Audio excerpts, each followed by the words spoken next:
সম্মানিত ভিউয়ার, আমি এটি সুশান্ত আপনাদেরকে আমার চ্যানেলে স্বাগত জানাচ্ছি। আশা করি সকলে ভালো আছেন। আজ আমি জুম অ্যাপসে কিভাবে আপনি অংশগ্রহণকারী হিসেবে অ্যাপসটি ব্যবহার করবেন সেটার উপরে আজ আমি ভিডিও নিয়ে আসছি।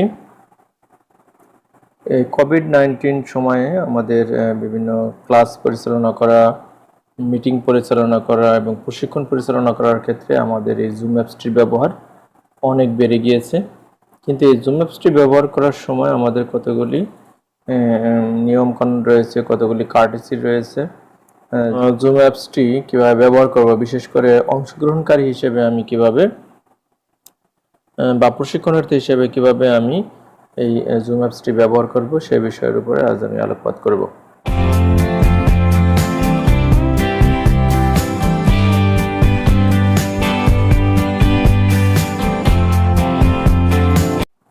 প্রথমে আমি আমার যে ডাউনলোড করা জুম অ্যাপস সেটির উপরে ক্লিক করব।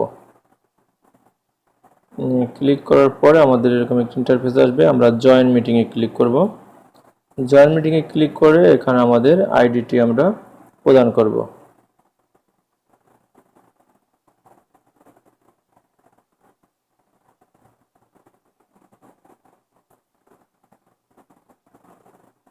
আমাদের আইডিটি দেওয়ার পরে আমরা দেখতে পাচ্ছি যে আমাদের এই জয়েন অপশনটা কিন্তু চলে আসছে।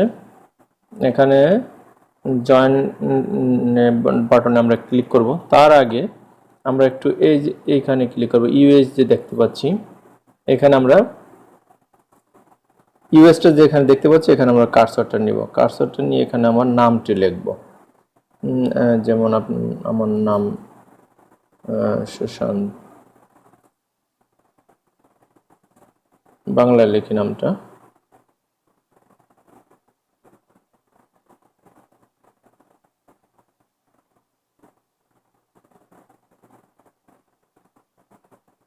সুশান্ত। এরপর এখানে আমি লিখে আমি জয়েন বাটনে ক্লিক করব। জয়েন বাটনে ক্লিক করার পরে আমি যে আমার আইডিটি ভুল হয়েছে, আমি আবার ঢুকবো জয়েন মিটিংয়ে। এখানে যদি ডান পাশে যে অ্যারো বাটনটি রয়েছে এখানে যদি আমরা ক্লিক করি তাহলে কিন্তু আমার এখানে যাদের সাথে আমি মিটিং হয়েছে তাদের নাম এবং আইডি দেখা যাচ্ছে। তা আমি সুশান্ত বারোয়েস এর আইডিতে আমি প্রবেশ করব।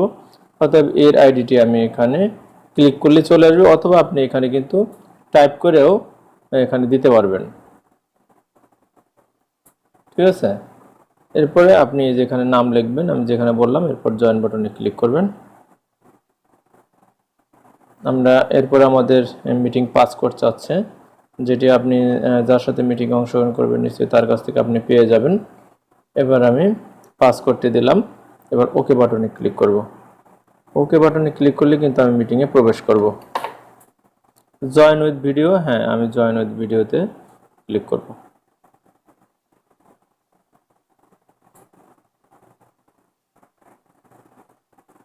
এখন এখানে বাম পাশে একটি খেয়াল করে দেখেন যে কল ওভার ইন্টারনেট, এখানে যখন আপনার এই লেখাটা আসবে আপনি তার উপরে ক্লিক করে দেবেন। ক্লিক করে দেখেন এখানে আমাদের মাইক্রোফোনটা কিন্তু আসলে সংযোগ স্থাপন হয়েছে। এখানে আমি নিচের যে কতগুলি মেনু রয়েছে সেগুলি সম্পর্কে প্রথমে আগে আলোচনা করব। যেমন দেখেন বাম পাশে রয়েছে মিউট, তারপরে রয়েছে stop video, share, participants and more. আমি প্রথমে মিউট বাটনটা নিয়ে কথা বলবো। এই মিউট বাটন অর্থ আমি যা বলতেছি মিটিংয়ে যারা অংশগ্রহণ করে আছে সবাই কিন্তু আমাকে শুনতে পাচ্ছে, অর্থাৎ আমি যা বলতেছি তা শুনতে পাচ্ছে। কিন্তু যদি আমি এই মিউটের উপরে ক্লিক করি, তাহলে দেখেন আনমিউট কথাটা আসতেছে। তার অর্থ এখন আমার কোনো কথা পার্টিসিপেন্ট যারা আছেন কেউ শুনতে পারবেন না। এখানে কোনো নয়েজ হলেও শুনতে পারবেন না, কথা বললেও শুনতে পারবেন না। এরপরে বাম পাশে রয়েছে স্টপ ভিডিও। আচ্ছা, যদি আমাদের দেখেন আমাদের এই অপশনটা আসতেছে, আবার এখন দেখেন অপশনগুলি নাই। ওই অপশনগুলি পাওয়ার জন্য আপনি জাস্ট স্ক্রিনের উপরে একটু ক্লিক করবেন। স্ক্রিনের উপর একটু টাচ করলে কিন্তু অপশনগুলি চলে আসবে। দেখেন চলে গেছে, আবার স্ক্রিনের উপর টাচ করলাম, আবার কিন্তু চলে আসছে। স্টপ ভিডিও মানে আপনি যদি এর উপরে ক্লিক, এখন আমাকে দেখা যাচ্ছে, এই যে দেখেন ডান পাশের নিচে আমাকে কিন্তু দেখা যাচ্ছে। এটার উপরে আমি যখন ক্লিক করলাম তখন কিন্তু ছবিটা আমার বড় হয়ে গেছে। ঠিক আছে, এখন দেখেন স্টপ ভিডিওর উপর যদি আমি ক্লিক করি তাহলে কিন্তু এই যে আমাকে কিন্তু আর দেখা যাচ্ছে না, অর্থাৎ আমার ছবিটা আর দেখা যাচ্ছে না। অর্থাৎ কোনো কারণে যদি আপনার মিটিং থাকাকালীন বা প্রশিক্ষণ থাকাকালীন যদি কোনো কারণে চা বা কফি খাওয়ার প্রয়োজন হয় বা ওয়াশরুমে যাওয়ার প্রয়োজন হয়, সেক্ষেত্রে আপনি ভিডিওটি স্টপ করে যাবেন। এই জন্য এই স্টপ কি স্টপ ভিডিওর উপরে ক্লিক করবেন। স্টপ ভিডিওগুলো এরকম একটা লাল দাগ আসবে, তার অর্থ আপনাকে তখন আর কেউ দেখতে পারবে না। এরপর আরেকটা অপশন রয়েছে শেয়ার অপশন। এই শেয়ার অপশনটা অবশ্য হোস্ট যে সেই ব্যবহার করতে পারবে। এটা বিভিন্ন স্ক্রিন শেয়ার করে প্রশিক্ষণার্থীদের বিভিন্ন কম্পিউটারের বা ডেস্কটপের বিভিন্ন জায়গাগুলি তিনি দেখাতে পারবেন। এরপরে আরেকটি অপশন রয়েছে দেখেন পার্টিসিপেন্টস। এরপর পার্টিসিপেন্টে যদি আমরা ক্লিক করি দেখেন এইখানে যতজন পার্টিসিপেন্ট, এখানে 2 জন পার্টিসিপেন্ট দেখাচ্ছে, অর্থাৎ আমি এবং হোস্ট। এখানে যদি 100, 500, 1000 জন এখানে থাকে তাহলে সবার নাম কিন্তু পর্যায়ক্রমে এখানে দেখাবে। এখানে একটি মজার বিষয় যে আপনার নামটি সবার উপরে থাকবে। এখানে যতজন পার্টিসিপেন্টই থাকুক আপনার নামটি সবার উপরে থাকবে। কোনো কারণে আপনার নাম যদি আপনি আগে না লিখে থাকেন, যেমন আমি আগে দেখিয়েছিলাম যে কিভাবে আপনার নাম লিখবেন, মিটিং আইডি দেওয়ার নিচেই থাকে সেখানে নাম লেখার। কোনো কারণে আপনি মিটিংয়ে ঢোকার আগে নামটা লিখতে পারেননি, এজন্য আপনি কি করবেন, এই সবার উপরে বলছে যে আপনার নামটি থাকবে। এখানে হয়তো নাম নাও থাকতে পারে, যেমন এখানে সুশান্ত আছে, এখানে নামটা না থাকতে পারে, আপনার সেটের নাম থাকতে পারে, বা সেটের নাম না থাকলে হিজি বিজি অনেক কিছু এখানে লেখা থাকতে পারে। সেটা যাই লেখা থাকুক, আপনি প্রথমে একদম উপরে মি যে থাকবে ব্র্যাকেটে, এটার উপরে ক্লিক করবেন। ক্লিক করলে দেখবেন এখানে 2টি অপশন আসছে, যে রেইজ হ্যান্ড অ্যান্ড রিনেম। এখানে 2টা সম্পর্কে আমি কথা বলবো।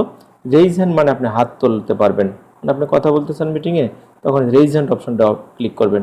রেইজ হ্যান্ড অপশনটা ক্লিক করলে দেখেন এখানে হাত তোলার একটা অপশন রয়েছে, এবং হোস্টের কাছেও দেখাবে যে সুশান্ত হাত তুলছে, সে কথা বলতে চায়।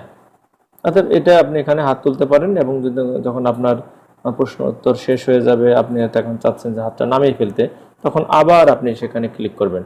ক্লিক করলে দেখবেন আগে ছিল রেইজ হ্যান্ড, এখন লয়ার হ্যান্ড, মানে হাত নিচু করা, আপনি লয়ার হ্যান্ডে ক্লিক করে দিবেন।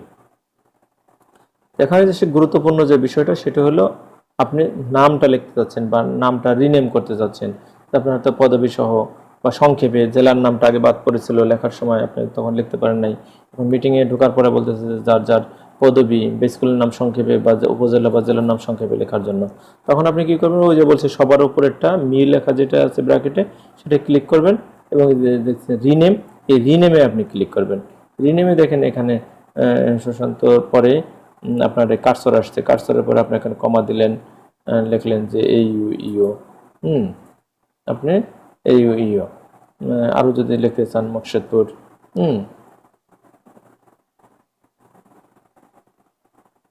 আমরা যা খুশি এখানে সংক্ষেপে লিখতে পারবেন। এরপর ওকে বাটনে ক্লিক করলে দেখবেন ওই যে দেখেন আমার নাম কিন্তু আগে ছিল সুশান্ত, এখন সুশান্ত ইউ মকসেদপুর লেখা চলে আসছে।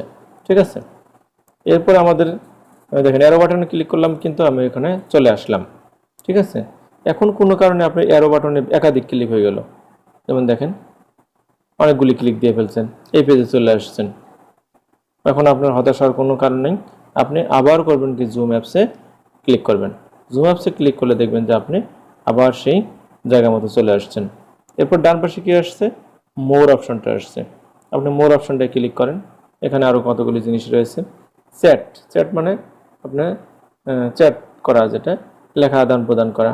এই যে এখানে আপনি কিছু লিখতে চাচ্ছেন যে হ্যাঁ মিটিংটা আয়োজন করার জন্য অনেক ধন্যবাদ, এখানে আপনি লেখা আছে এভরিওয়ান। আপনি যদি মনে করেন এভরিওয়ান না, আপনি নির্দিষ্ট কাউকে দিতে চাচ্ছেন, হোস্টকে দিতে চাচ্ছেন, তো হোস্টকে ক্লিক করেন। এখানে সেন্ড টু সুশান্ত পারে, এখন যা লিখবেন সেটা শুধু হোস্ট দেখতে পারবে, অন্য কেউ দেখতে পারবে না।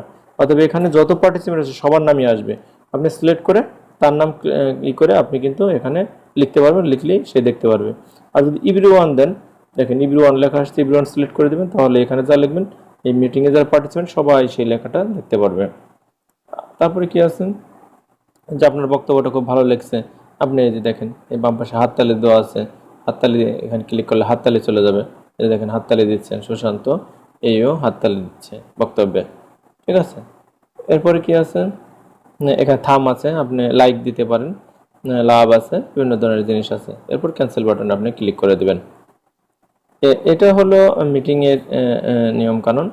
এখন আমার আরেকটি বিষয় থেকে যাচ্ছে, যেমন আপনি দেখতে যাচ্ছেন যে মিটিংয়ে কারা কারা আছে, ছবি দেখতে যাচ্ছেন। ছবি দেখতে চাইলে আপনি ডান থেকে বামে আপনি স্ক্রল করবেন, স্ক্রল করলে আপনার 4টা করে ছবি এখানে কিন্তু আসবে। তো এই ছিল আজকের ভিডিও আমার। এতক্ষণ আমার সাথে থাকার জন্য ধন্যবাদ। আশা করি উপকার হবে। তারপরে যদি কোনো প্রশ্ন থাকে আপনারা আমার কমেন্টস বক্সের নিচে কমেন্টস করে জানাবেন।